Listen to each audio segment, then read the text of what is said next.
बिस्मिल्लाहिर्रहमानिर्रहीम। अस्सलामु अलैकुम। मैं हूं जमाल दीन अंसारी। दोस्तों, स्क्रीन पर इस वक्त आपको एक तस्वीर नज़र आ रही होगी जिसमें दो बहुत ही खूबसूरत बहनें मौजूद हैं। ये दोनों बहनों का ताल्लुक़ पाकिस्तान से नहीं था, ये दोनों स्पेन की नेशनल होल्डर थी, इनके पास स्पेन की नेशनैलिटी थी। दोस्तों, इन दोनों बहनों से गलती ये होती है कि ये पाकिस्तान की सरज़मीन पर लैंड कर जाती हैं, जहां पर इनका बहुत ही बेदर्दी के साथ गोलियां मारकर इनको कत्ल कर दिया जाता है। इन दोनों बहनों का कसूर क्या था? इन दोनों को पाकिस्तान में लाने वाले इनके वालिदैन थे, इनकी वालदा और इनके वालिद थे, जिनको शायद नहीं पता था कि पाकिस्तान में लैंड होते सार इनकी बेटियों के साथ क्या किया जाएगा। ऑनर किलिंग का ये एक वाक़या है, बहुत ही दिलखराश वाक़या है। स्पेन में ये दोनों बच्ची हैं, पली बड़ी हैं। अब मैं आपको इनकी डिटेल्स बताता हूँ कि आखिरकार इनके साथ हुआ क्या और ये वाक़या आखिरकार में है क्या। इन दोनों बहनों ने गलती ये कर दी कि इन दोनों ने अपनी फैमिली में शादी से इनकार कर दिया।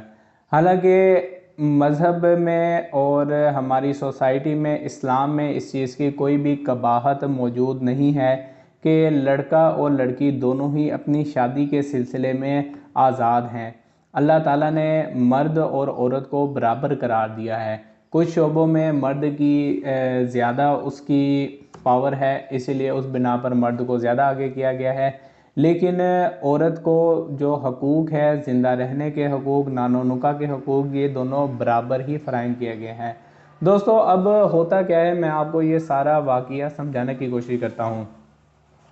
ये दोनों लड़कियां जो हैं ये स्पेन में पैदा होती हैं। इनके वालिद का नाम अब्बास और वालदा का नाम अज़रा है।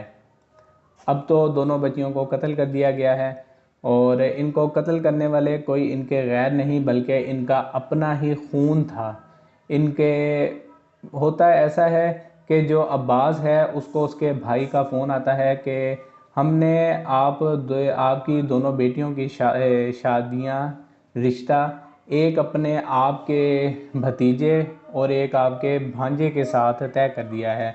तो जो अब्बास है वो अपनी बेटियों को बताता है कि हमने आपका रिश्ता पाकिस्तान में तय कर दिया है, तो हम नेक्स्ट मंथ हम पाकिस्तान जाएंगे और वहाँ पर आपकी शादी की जाएगी। तो दोनों लड़कियां इससे इनकार करती हैं। दोनों लड़कियां कहती हैं कि हमारा तो ये कल्चर नहीं है, ना ही आपने कभी हमें ऐसे की तालीम दी है। तो अब्बास परेशान हो जाता है और अपने भाई वहीद को वापस कॉल करता है, उसको कॉल करके सारा माजरा बताता है। वहीद कहता है कि कोई बात नहीं है, आप दोनों बच्चियों के दो दो चार चार लगाओ। कैसे उनकी जुर्रत है कि बाप के आगे ज़ुबान चलाएं, तुमने उनको पाला है। तो अब्बास अपने भाई वहीद को बताता है कि ये यहाँ का कल्चर नहीं है, अगर मैंने बच्चियों पर हाथ उठाया तो मुझे फ़ौरन पुलिस उठाकर ले जाएगी। तो वहीद फिर आगे से सियासत चलता है। वो अपने भाई को समझाता है कि आप ऐसा करो कि आप दोनों बच्चियों को समझा बुझा के पाकिस्तान ले आओ, हम इन्हें खुद समझाने की कोशिश करेंगे, अगर ये मान जाएंगी तो हम इनकी शादियां करवा देंगे। तो अब्बास के भी ज़हन गुमान में नहीं था कि मेरी बच्चियों के साथ क्या होने वाला है, ना ही अज़रा को इस बात का इल्म था कि मेरी बच्चियों को कैसे बेरहमी से कत्ल किया जाने वाला है।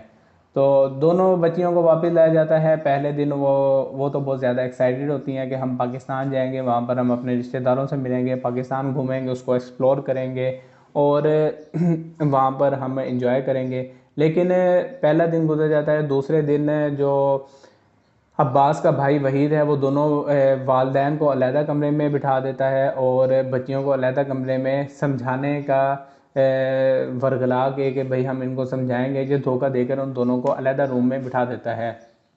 दोनों बच्चियों को समझाता है, बच्चियाँ नहीं मानती हैं, बच्चियों पर तशद्दुद किया जाता है और फिर अचानक कमरे से गोलियों के चलने की आवाज़ आती है।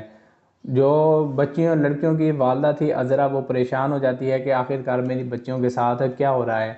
तो उसके बाद ये दोनों परेशान हाल जब कमरे में जाते हैं तो देखते हैं कि दोनों बच्चियां मुर्दा हालत में मौजूद हैं। दोस्तों, इन बच्चियों का क्या कसूर था? शादियां अगर आप लोगों को अगर इतनी ही ज़्यादा परेशानी थी तो उन दोनों को, अगर आपको बच्चियों की परेशानी थी कि भाई हमने अपनी बच्चियों को ख़ानदान से बाहर नहीं ब्याना है, तो आप उनको बाहर की उनको उनकी परवरिश ही ना बाहर करते। लालच एक ऐसी चीज़ है जो इंसान को تباہ و برباد کر دیتی ہے۔ اور اوپر سے پاکستان کا قانون بھی کچھ ایسا ہے کہ جو ظالم کو عبرتناک سزا نہیں دیتا ہے۔ اپنا بہت سارا خیال رکھیے گا، مجھے دعاؤں میں یاد رکھیے گا، مجھے آپ دوستوں کی دعاؤں کی بے حد ضروری ہے۔ ملتے ہیں کسی اور ویڈیو میں، تب تک کے لیے فی امان اللہ۔